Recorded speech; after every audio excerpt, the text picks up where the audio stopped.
కాళేశ్వరం కాళేశ్వరం కాళేశ్వరం 4-5 రోజుల నుంచి అధికార ప్రతిపక్ష పార్టీలు మొత్తం కూడా ఈ కాళేశ్వరం మీదనే మాట్లాడుతున్నాయి. నీళ్లు ఉండి తెలంగాణ రైతులకి నీళ్ళు ఇస్తలేరు, రాజకీయం చేయాలని చూస్తున్నారు, రైతుల పట్ల వివక్ష చూపిస్తున్నారు అని ప్రతిపక్ష పార్టీ అంటుంది. రేవంత్ రెడ్డి గారు ఏమంటున్నారంటే అసలు నీళ్ళే లేవు, వరదనే లేదు, ఎక్కడి నుంచి నీళ్ళు ఇవ్వాలి అనేది రేవంత్ రెడ్డి గారు అంటారు. నాతో పాటు ఇరిగేషన్ ఎక్స్పర్ట్ రాము ఉన్నారు. అసలు అక్కడ వరద ఉందా, ఉండే ప్రభుత్వం నీళ్ళు ఇస్తలేదా, అక్కడ ప్రస్తుతం ఉన్నటువంటి పరిస్థితి ఏంది, అసలు కాళేశ్వరం విషయంలో కూడా చాలా ఇష్యూస్ మీద మనం ఆయన అడిగి ఒకసారి తెలంగాణ ప్రజలకు తెలంగాణ రైతులకి అక్కడ ఉన్నటువంటి సిచ్యుయేషన్ ఏంది, అసలు ఎవరు చెప్తుంది నిజం, ఎవరు అబద్ధాలు చెప్తున్నారు, చాలా ఇష్యూస్ని డిస్కస్ చేద్దాం. రాము, ఫస్ట్ స్ట్రేట్గా ప్రతిపక్ష పార్టీ వాళ్ళేమో ఆడ ఉన్నాయి నీళ్ళు ఇవ్వచ్చు అంటున్నారు, కానీ రేవంత్ రెడ్డి గారు దాని మీద ఒక సుదీర్ఘమైనటువంటి ప్రసంగం ఇచ్చుకుంటూ అసలు నీళ్ళే లేవు, వరదే లేదు, ఎక్కడి నుంచి ఇస్తాం మేము నీళ్ళు అని అంటున్నారు. అక్కడ ప్రజెంట్ సిచ్యుయేషన్ ఏంది అసలు? ప్రస్తుతం అంటే ముఖ్యమంత్రి గారు మాట్లాడినప్పుడేమో 1,20,000 క్యూసెక్లు పోతున్నాయి.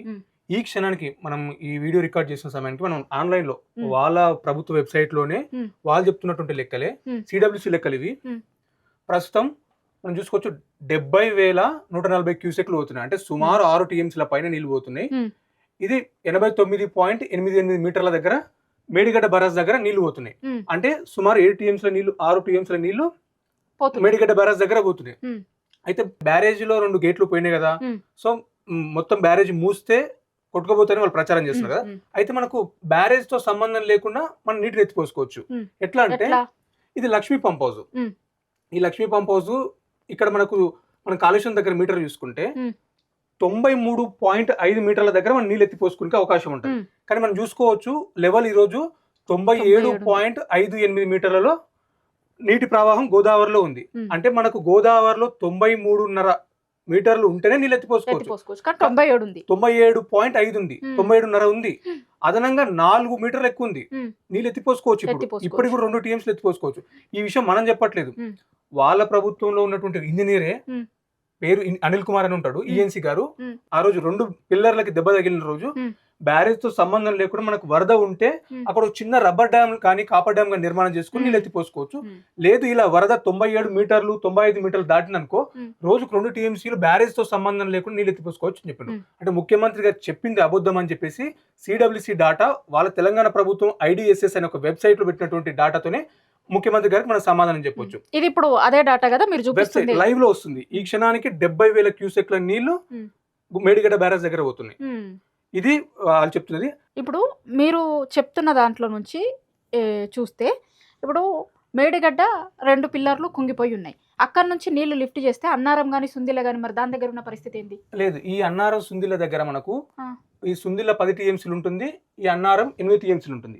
సో వాస్తవానికి ఈ 2 బ్యారేజ్లకు ఎటువంటి సమస్య లేదు, అక్కడ పిల్లర్లు కానీ కుంగలేదు, గ్రౌటింగ్ సమస్య లేదు, సిపిజి సమస్య లేదు. ఈ 2 సమస్యల్ని ఈ ప్రభుత్వం వచ్చిన తర్వాతనే ఒక ఈఎన్సీ గారు, తెలంగాణ బిడ్డ ఈఎన్సీ గారు వాటిని రిపేర్ చేసిండ్రు. సో ఇక్కడ నుంచి నీళ్ళు ఎత్తిపోసుకోవచ్చు. ఒకవేళ ఈ బ్యారేజ్లలో నీళ్లు నింపితే వాళ్ళన్నట్టు 46 గ్రామాలు భద్రాచలం కొట్టుకోవచ్చు. నేను అదే అడగబోతున్నా. మొన్న ఉత్తమ్ కుమార్ రెడ్డి గారు చెప్తారు, మీరు అన్నట్టు నీళ్ళు ఎత్తిపోస్తే కనుక మొత్తం భద్రాచలం మొత్తం వాషౌట్ అయిపోతుంది, చాలా ప్రాణ నష్టం, ఆస్తి నష్టం జరుగుతుంది, మీరు చెప్పిన లెక్క మేము చెయ్యం, ప్రజల ప్రాణాలంటే మాకు చాలా బాధ్యత ఉంది అంటున్నారు కదా. మరి అది దుర్మార్గమైన ప్రచారం, అసలు ఎక్కడ సైంటిఫిక్ ఆధారం లేదు. మీకు చూపిస్తాను. ఇక్కడ మనకు కనిపిస్తున్నటువంటి statement sowing capacity tables barrages సంబంధించి, ఇది మన 3 బ్యారేజ్లకు సంబంధించి ఇంజనీర్లు రూపొందించినటువంటి విధానం. అంటే ఎన్ని టీఎంసీలు ఏ లెవెల్లో నీళ్లు నింపితే మనం నీళ్ళు డ్రా చేసుకోవచ్చు అనేది ఈ స్ట్రక్చర్. ఇది మేడిగడ్డ, అన్నారం, సుందిల్ల 3. సో మనకి ఇప్పుడు బ్యారేజ్ లేదు కాబట్టి, మేడిగడ్డ బ్యారేజ్ తో సంబంధం లేకుండా గేట్లు తెరిచే ఉన్నాయి కాబట్టి, సో మనం ఇందాక మాట్లాడుకున్నట్టు 93 మీటర్లలోనే నీళ్ళు ఎత్తిపోసుకోవచ్చు. సో మనం 94 మీటర్లు అనుకున్నా కానీ 3.31 టీఎంసీలు మనకు అక్కడ అవైలబిలిటీ ఉంటుంది కన్నేపల్లి పంప్ హౌస్ దగ్గర. బ్యారేజ్ తో సంబంధం లేకుండా 94 మీటర్ల దగ్గర 3.31 టీఎంసీల నీళ్లు మనకు కన్నేపల్లి పంప్ హౌస్ దగ్గర ఉంటుంది. సో ఇక్కడ నుంచి అన్నారం బ్యారేజ్ కి మనం పూర్తి స్థాయిలో 10.87 టీఎంసీలో నీళ్లు మనం నింపమని అడగట్లేదు, ప్రభుత్వాన్ని కూడా ఏ ప్రతిపక్ష నేత కూడా అడగట్లేదు. మీరు దుర్మార్గులు కాబట్టి మీరు నింపేమని చేశారనే ఉద్దేశంతో కూడా ఏ ప్రతిపక్ష నేత ఏమడుగుతున్నారంటే మినిమం నింపండి అంటే ప్రతి బ్యారేజ్ లో మినిమం డ్రాయింగ్ లెవెల్స్ అని ఉంటాయి. సో మేడిగడ్డ బ్యారేజ్ లో 93.5 మీటర్లు ఉంటే మనకు అన్నారం బ్యారేజ్కి వచ్చేసరికి 116 మీటర్లు ఉంటది. ఓకే. అంటే 116 మీటర్లు అంటే ఎన్ని టీఎంసీలు వస్తుంది? 5 టీఎంసీలు వస్తుంది మినిమం లెవెల్. ఉమ్. అంటే మినిమం లెవెల్ ఈ 5 టీఎంసీలు ఉంటే మనం రోజుకు 2 టీఎంసీలు ఎత్తిపోసుకోవచ్చు. మనం ఓకే. 10 టీఎంసీలు మొత్తం ఎత్తిపోయామని చెప్తలేము. 5 ఆహా. టీఎంసీలే నింపయ్యా. 5 టీఎంసీలు అంటే 60,000 క్యూసెక్కులు. ఉమ్. అంటే 60,000 క్యూసెక్కులు నీళ్లు వస్తే బ్యారేజ్ ఎట్లా కొట్టిపోతాయి? ఇదే మేడిగడ్డ బ్యారేజ్ దగ్గర ఉమ్. మనకు 2023లో అవును, 28 లక్షల విపరీతమైన ఫ్లడ్స్ వచ్చినాయి అప్పుడు. 28 లక్షల క్యూసెక్లు అంటే సుమారు 260 టీఎంసీల నీళ్లు. అంటే మనం నింపమంటుంది ఏముంటుంది? ఈడ ఈ 3 టీఎంసీలు మనం నింపట్లేదు మేడిగడ్డ దగ్గర, కేవలం అన్నారం దగ్గర నింపుతున్నది 5 టీఎంసీలు. అట్లాగే మనము ఇక్కడ సుందిల్ల బ్యారేజ్ లో నింపుతుంది కూడా 126 మీటర్లలో మనం నింపుతాం, అంటే 3 టీఎంసీలు. ఇక్కడ 5, ఇక్కడ 3.7, మొత్తం కలిపిన 9 టీఎంసీ నీళ్ళు. 9 టీఎంసీల లెక్క కలుపుకున్న మినిమం అన్ని బ్యారేజ్ ఒక అప్పటికప్పుడు వీళ్ళు ఏమైనా చేసి బాంబులు పెట్టి బద్దలు కొట్టినా కూడా మొత్తం కలిపితే 1,00,000 క్యూసెక్కులు రావు. 1,00,000 క్యూసెక్కులకు ఇక్కడ అది నది ప్రవాహమే సుమారు 28 లక్షల క్యూసెక్కులను తీసుకెళ్తుంది. 28 లక్షల క్యూసెక్కులు ఎక్కడ, ఈ 1,00,000 క్యూసెక్కులు ఎక్కడ? ఒకవేళ వీరు బ్యారేజ్ని బద్దలు కొట్టినా సరే, 2 బ్యారేజ్లకు ఇబ్బంది కలిగినా సరే, దానిలో ఉన్న నీళ్ళు ఎంత నింపుతున్నాం? అన్నారం బ్యారేజ్లో 5 టీఎంసీలు, సుందిల బ్యారేజ్లో 3 టీఎంసీలు, 8, 9 టీఎంసీలు లెక్కేసుకున్న 1,00,000 క్యూసెక్లు అనుకున్నా కానీ 28 లక్షల క్యూసెక్కుల ప్రవాహం తీసుకున్న గోదావరి 1,00,000 క్యూసెక్కులకు గ్రామాలు తట్టుకుంటాయి. గ్రామాలు ఎట్లా కూలిపోతాయి? ఉత్తమ్ కుమార్ రెడ్డి గారు దీనికి సమాధానం చెప్పాలి. ఏ టెక్నికల్ ఇంజనీర్ కూడా చెప్పట్లేదు. అక్కడ మొన్న పవర్ ప్లాంట్ ప్రెజెంటేషన్ ఇచ్చినటువంటి ఇంజనీర్ కూడా ఈ విషయాన్ని ఎక్కడ చెప్పలేదు. అసలు ఈ బ్యారేజ్లు కూలిపోతాయి, ఇట్లా నీళ్ళు నింపుతాయని కూడా చెప్పలేదు. ఉత్తమ్ కుమార్ రెడ్డి ఒక రాజకీయ విమర్శ చేస్తున్నాడు. ఇది అసలు వాళ్ళకి ఏంటంటే రేవంత్ రెడ్డి గారు కానీ ఉత్తమ్ కుమార్ రెడ్డి గారు కానీ సొంత రాష్ట్ర ప్రయోజనాల కంటే పక్క రాష్ట్ర ప్రయోజనాలు ఎక్కువ ఉన్నాయి కాబట్టి ఈ బ్యారేజ్లో నీళ్ళు నింపట్లేదు. మీకు అర్థమవుతుంది? అవును, కరెక్టే. మీరు చెప్పిన దాని ప్రకారం గతంలో చాలా వరదలు వచ్చినప్పుడు ఇంతకంటే ఎక్కువ వరద పోయింది దాని నుంచి. ఇప్పుడు 10 టీఎంసీలు మీరు చెప్తున్న లెక్క దాని ప్రకారం 10 టీఎంసీలు అయినా కూడా అప్పుడు వచ్చిన వరద కంటే తక్కువే. అసలు ఈ దుర్మార్గమైన విషయం రేవంత్ రెడ్డి గారు ప్రభుత్వం చేస్తుంది. అంటే ఇప్పుడు మేడిగడ్డ గేట్లు తీసి కూడా నీళ్ళని తీసుకొని పోవచ్చా? ఖచ్చితంగా తీసుకోవచ్చు. ఇందాక మనం చెప్పుకున్నాం కదా, ఈ 94 మీటర్ల దగ్గర వరద ప్రవాహం వస్తుంది. మీకు ఇందాక చూపించినట్టు మనకు వరద ప్రవాహం మనకు 98 మీటర్లు దాటిందని ఇందాక మనం చూసుకున్నాం. సో మనం గేట్లతో సంబంధం లేకుండా నీటిని ఎత్తిపోసుకోవచ్చు. ఆ ఫెసిలిటీ ఉంది కాబట్టి ప్రతిపక్షాలు కానీ రిటైర్డ్ ఇంజనీర్లు కానీ చెప్తున్నారు, అరే బాబు మనకి ఎందుకంటే దేవాదుల దగ్గర కూడా మనకు బ్యారేజ్ లేకుండా ఇంతకుముందు కేసీఆర్ గారు వచ్చిన తర్వాత సమ్మక్క బ్యారేజ్ కట్టింది కానీ అక్కడ బ్యారేజ్ లేకున్నది. ఆ బ్యారేజ్ తో సంబంధం లేకుండా 71 మీటర్ల పైన గోదావరి ప్రవాహం ఉంటే మోటార్లు ఆటోమేటిక్ ఆన్ అవుతాయి. అదే పాలసీ, అదే సిస్టమ్ మనం మేడిగడ్డ బ్యారేజ్ కూడా బ్యారేజ్ తో సంబంధం లేకుండా 93.5 మీటర్లలో ప్రవాహం ఉన్నప్పుడు నీటిని ఎత్తిపోసుకోవచ్చు. అదే మనం చెప్తున్నారు, రిటైర్ ఇంజనీర్లు చెప్తున్నారు. కానీ ప్రభుత్వానికి మన రాష్ట్ర ప్రయోజనాల కంటే పక్క రాష్ట్ర ప్రయోజనాలు ఎక్కువ అవసరం ఉంది కాబట్టి నీటిని ఎత్తిపోవట్లేదు. అంటే కానీ ఎన్డీఎస్ఏ రిపోర్ట్ చెప్పింది అంటున్నారు కదా వాళ్ళు, ఒకటి చాలా క్లారిటీగా చెప్తున్నారు, ఎన్డీఎస్ఏ రిపోర్ట్ ఉంది అని చెప్తున్నారు కదా. మరి వాళ్ళు చాలా దుర్మార్గం. ఎన్డీఎస్ఏ కూడా వాళ్ళు ఇచ్చిన రిపోర్ట్ లో 22వ పేజీలో చెప్పింది మేడిగడ్డ బ్యారేజ్ని రిపేర్ చేసుకోండి. ఎన్డీఎస్ఏ వారు ఇచ్చినటువంటి రిపోర్ట్ లో మేడిగడ్డ బ్యారేజ్లోని 7వ బ్లాక్ రిపేర్ చేసుకొని ఆ పియర్స్ ఏవైతే కుంగినాయో వాటిని రీకన్స్ట్రక్ట్ చేయండి, బ్యారేజ్ని ఉపయోగించుకోవచ్చు అని చెప్పింది. వీరు దుర్మార్గ ప్రచారం చేస్తున్నాం. ఇంకొకటి ఎన్డీఎస్ఏని మనం నమ్మాల్సిన అవసరం లేదు. ఇప్పుడు పోలవరం డ్యామ్ అన్నిసార్లు కొట్టుకోపోతే ఎన్డీఎస్ఏ ఓదు, సుంకిశాల కూలిపోతే ఎన్డీఎస్ఏ ఓదు, ఒట్టెం పంప్ హౌస్ మునిగిపోతే ఎన్డీఎస్ఏ ఓదు, ఎస్ఎల్బిసి టనల్ కుప్పగూలితే ఎన్డీఎస్ఏ ఓదు. ఎందుకు తెలంగాణ మేడిగడ్డ బ్యారేజ్ దగ్గరికి ఎందుకు వస్తుంది? అంటే ఇక్కడ నీళ్ళు పోవాలి, కిందికి పోయి సముద్రం పాలవుతుందని చెప్పాలి. కాబట్టి ఈ దుర్మార్గ ప్రచారాన్ని ఎన్డీఏ ఇటు యూపీఏ రెండు కలిసి చేసి తెలంగాణ తీవ్ర అన్యాయం చేస్తున్నాయి. ఇప్పుడు మేడిగడ్డ 2 పిల్లర్లు కుంగిపోయి ఉన్నాయి కాబట్టి అక్కడ ఎన్డీఎస్ఏ రిపోర్ట్ ఉంది అని అనుకోవచ్చు. 2 నిమిషాలకి ఎన్డీఎస్ఏ రిపేర్ చేసి వాడుకోమంది, రిపేర్లు కూడా చేయలేదు కాబట్టి అక్కడ సమస్య ఉంది అనుకోవచ్చు. మరి సమ్మక్క బ్యారేజ్ దగ్గర ఏం సమస్య వస్తుంది? అది ఇప్పుడు నేను చెప్పబోతున్నాను. మనకు సమ్మక్క బ్యారేజ్ దగ్గర కూడా సుమారు 7 టీఎంసీల నిల్వ సామర్థ్యంతో బరాజులు 2,000 కోట్లతో కేసీఆర్ గారు నిర్మించిండ్రు. సో ఇక్కడ కూడా మనకు వాటర్ ఫ్లో చూసుకోవచ్చు. ఈ క్షణానికి కూడా ఇక్కడ కూడా మనకు 68,200 క్యూసెక్లు అంటే సుమారు 5.5 టీఎంసీల నీళ్లు సమ్మక్క బ్యారేజ్ నుంచి కిందికి దిగకొస్తున్నాయి. సరే, ఇప్పుడు మేడిగడ్డ బ్యారేజ్ కంటే ఎన్డీఎస్ఏ అని చెప్పినావు, అన్నారం బ్యారేజ్కి ఎన్డీఎస్ఏ అని చెప్పినావు. మరి ఎత్తిపోసుకోవడానికి అనువుగా ఉన్నటువంటి సమ్మక్క బ్యారేజ్ దగ్గర నీళ్ళు ఎందుకు ఎత్తిపోస్తలేడు అంటే గురువు గారికి నీళ్ళు పోవాలి. ఇక్కడ నీటిని పంప్ చేస్తే ఇప్పుడు మన Devadula stabilisation, Devadula 4.4 lakh acres ఉంటుంది. దేవాదుల ఆయకట్టు స్టెబిలైజ్ అవుతుంది. దాంతో పాటు ఎస్ఆర్ఎస్పి స్టేజ్ 2 కూడా అది 4.5 లక్షల ఎకరాలు ఉంటుంది. అది 4.5, ఇదో 4.5, 9 లక్షల ఎకరాలకు ఒక్క సమ్మక్క బ్యారేజ్ నుంచి నీళ్ళు ఇవ్వచ్చు. కానీ రాజకీయ దురుద్దేశంతో ఎట్లన్నా పంటలు ఎండిపోవాలి, ఆంధ్రాలకు నీళ్ళు ఇవ్వాలి, అదే ఉద్దేశం కనిపిస్తుంది. లేకపోతే ఈ బ్యారేజ్లకు ఎన్డీఎస్ సాగు చెప్పినావు. అవును దానికి సమ్మక్క బ్యారేజ్కి ఏం సాకుంది? ఎందుకు నీళ్ళు ఎత్తిపోస్తలేవు? ఇక్కడ పంపులు ఉన్నాయి సిద్ధంగా, రోజుకు 2500 క్యూసెక్లు నీళ్ళు ఎత్తిపోసుకోవడానికి దేవాదుల పంపులు సిద్ధంగా ఉన్నాయి. కానీ అక్కడ కూడా పంపులు ఆన్ చేయట్లేదు. ఒక కుట్ర మనం బాగా అర్థం చేసుకోవాలి, తెలంగాణ ప్రజలు బాగా అర్థం చేసుకోవాలి. ఎందుకు మేడిగడ్డకు సాగు చెప్పినావు, మన తుపాకుల గూడానికి ఎందుకు సాగు చెప్తున్నావు? ఏడ కూడా ఎత్తిపోసుకోవచ్చు. దీంతో పాటు నాకు కిందికి వస్తే సీతారామ బ్యారేజ్ ఉంటుంది. బ్యారేజ్ అండర్ కన్స్ట్రక్షన్ ఉన్నా కానీ మనకు దుమ్ముగూడెం ఆనికట్ట అని ఒకటి ఉంటుంది ఇక్కడ. మనకి ఇక్కడ కూడా పంపులు సిద్ధంగా ఉన్నాయి సీతారామ బ్యారేజ్ దగ్గర.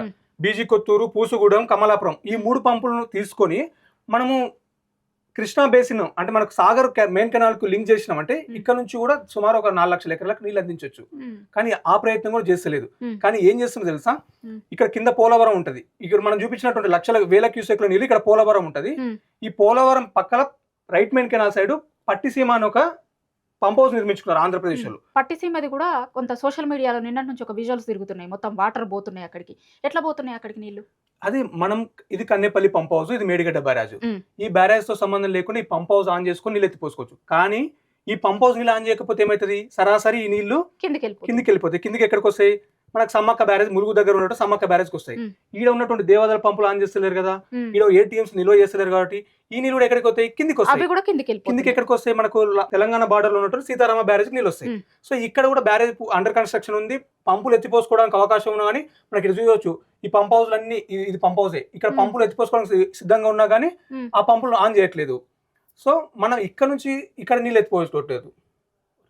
సో సరాసరి ఇవి పోలవరానికి వస్తున్నాయి. పోలవరం దగ్గర ఉన్నటువంటి ఈ దుమ్ముగూడ నుంచి గోదావరి పోలవరం దగ్గరకు వచ్చేసి ఈ పోలవరం డ్యామ్ ఇక్కడ ఉంటే దాని కుడి సైడ్ లో పట్టిసీమ లిఫ్ట్ అని ఆనాడు ఆంధ్రప్రదేశ్ వాళ్ళు పెట్టుకున్నారు. ఇక్కడ నుంచి 80 టీఎంసీ నీళ్ళు తరలించాలని చెప్పేసి ప్లాన్ చేసిన. ఇప్పుడు ఆ నీళ్లు ఇక్కడికి వెళ్తున్నాయి. అక్కడ మొత్తం వదలడం వల్ల నీళ్ళన్నీ ఇక్కడికి వచ్చి వీళ్ళకి బ్యారేజ్ తో సంబంధం లేదు, పోలవరం బ్యారేజ్ తో సంబంధం లేదు. పోలవరం బ్యారేజ్ తో సంబంధం లేదు కాబట్టి ఎక్కువ ఎత్తులో నీళ్ళు రావాలి. వీళ్ళకి సుమారు 35-40 మీటర్ల ఎత్తులో నీళ్ళు ఉంటాయి, వీళ్ళు పంపులు ఆన్ చేసుకోవాలి. అక్కడ మనం కాళేశ్వరం గానీ సమ్మక్క బ్యారేజ్ కానీ పంపులు ఆన్ చేసుకున్నాం, వీడికి నీళ్ళు రావు, ఆ హైట్ లో నీళ్ళు రావు, ఈ పంపులు ఆన్ కావు.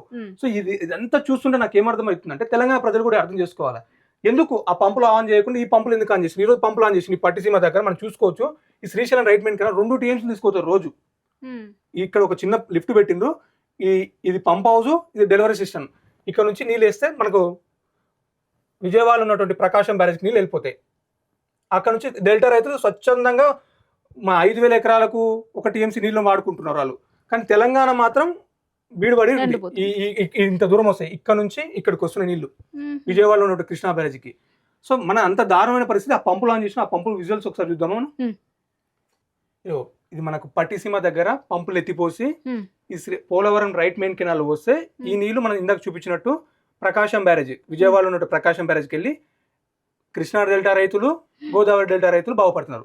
కానీ మన కాళేశ్వరం ప్రాజెక్టు నీళ్ళు అక్కడ వాళ్ళు పారిస్తుంటుంటే మన దగ్గర దేవాదుల ప్రాజెక్టు కానీ కాళేశ్వరం ప్రాజెక్టు కానీ 2 పడావు పెట్టి ఆంధ్రాకి నీళ్ళు ధరిస్తున్నటువంటి విషయాన్ని మనం గమనించవచ్చు, స్పష్టంగా కనబడుతుంది.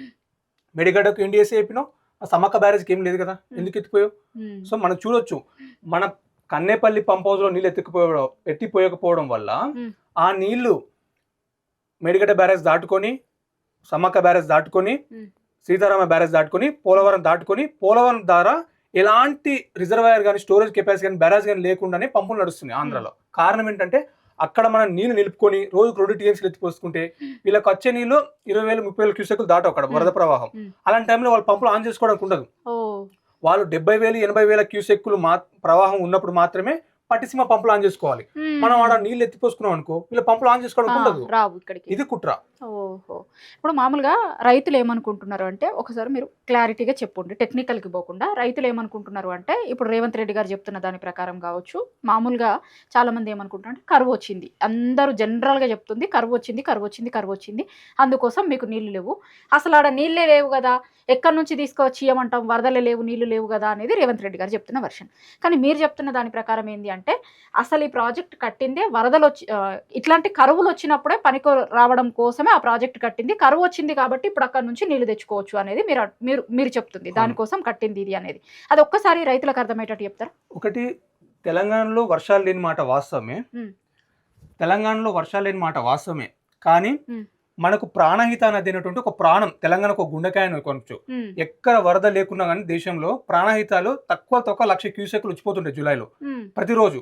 అట్లా అదే విధంగా మనకు ప్రాణహిత నదిలో వరద ఉందని చెప్పేసి నేను చెప్పట్లేదు, ఆ విషయం కేసీఆర్ లేకపోతే హరీష్ రావు చెప్పట్లేదు, సిడబ్ల్యూసి సెంట్రల్ వాటర్ కమిషన్ వాళ్ళు చెప్తున్నారు. అక్కడ 1,00,000 క్యూసెక్ల వరద అవుతుంది, కన్నున్నోడు ఎవడైనా అక్కడికి చూస్తే ఆ వరద ప్రవాహం కనబడుతుంది.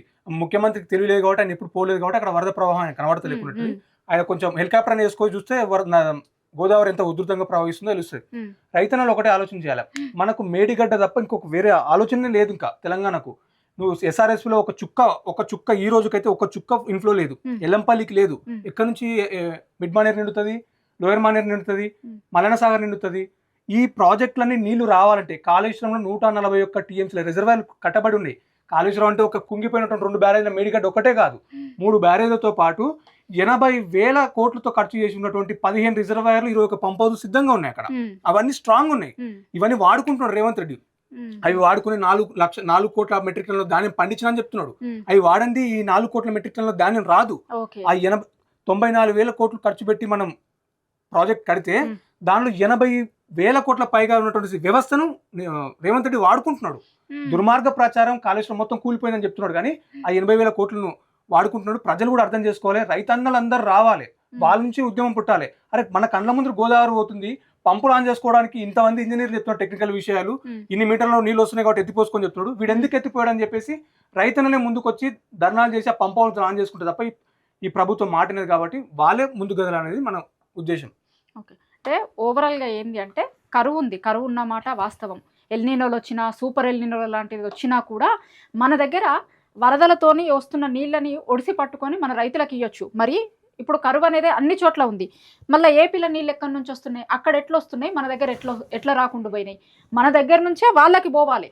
కిందికి పోయే నీళ్ళేమో పోతున్నాయి, వాళ్ళకి పంటలు పండుతున్నాయి. మన దగ్గర పంటలు ఎందుకు పండుతలేవు అంటే మనకి ప్రాజెక్టులు ఉన్నాయి, మనకు అన్నీ ఉన్నాయి, కానీ చేసేటువంటి చిత్తశుద్ధి లేనటువంటి ముఖ్యమంత్రి ఉన్నాడు కాబట్టి మన రైతులకు వస్తున్నటువంటి సమస్య ఇది ప్రకృతి సృష్టించింది కాదు, మన ప్రభుత్వం సృష్టిస్తున్నటువంటి కరువు. ప్రకృతి నుంచి వచ్చినటువంటి కరువు ఒకటైతే ప్రభుత్వాలు సృష్టిస్తున్నటువంటివి అడ్డంకులు ఇవన్నీ. కాబట్టి ఇవాళ మన రైతాంగం ఇబ్బందులు పడాల్సినటువంటి పరిస్థితి ఉంది తెలంగాణకి.